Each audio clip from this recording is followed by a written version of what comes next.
say this without any personal animus at all. I mean, in some ways I actually kind of feel sorry for Joe Biden. I mean, he's in the twilight years of his life. He is not, obviously has not been in charge for some time. And I know this by personal observation, and now the whole world knows it. And it's been very, very concerning to me over the last, year and a half since I've had this position. Can you tell us a story when you say personal observation? What kind of thing did you see?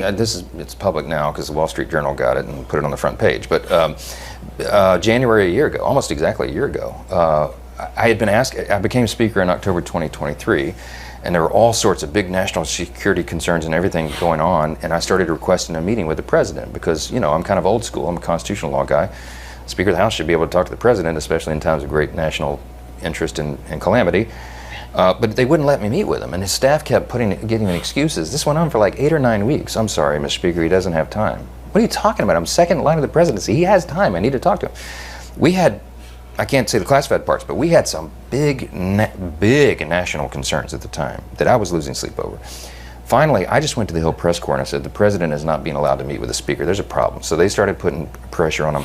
Long story short, they finally relented. They invited me to the White House. I show up and I realize it's actually an ambush because it's not just me and the President. It's also Kamala Harris, Chuck Schumer, Hakeem, the CIA director, everybody. And then, so I walked in the Oval and, I know what this is. They're going to hotbox the Speaker on Ukraine funding. That's what it was. This is probably third week of January. We sit down, we're in the midst of it, and the whole conversation, and I'm going, we don't need to have this conversation. The President reaches over just like this. We're sitting right next to the fireplace in the Oval, and he grabs my arm and he says, the Speaker and I just need a couple minutes together. Would y'all just leave us alone? And I looked up on the faces of some of the staff standing around the wall, and they're like, oh, no, he did it. So he called it. He's the Commander-in-Chief. So everybody leaves, and he and I are standing awkwardly in the middle of the Oval Office, right over the rug by that coffee table. And I said, Mr. President, thanks for the moments. This is very important. I got some big national security things I need to talk to you about that I've heard, and I think you know, and what do we do? But first, real quickly, Mr. President, can I ask you a question?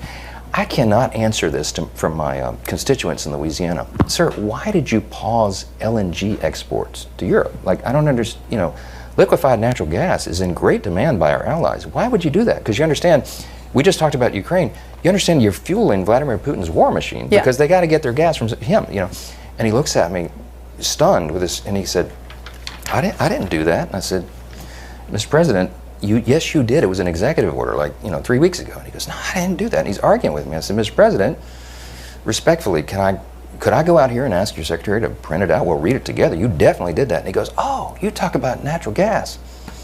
Yes, sir. He said, no, you misunderstand. He said, what I did is I signed this thing we're gonna conduct a study on the effects of LNG.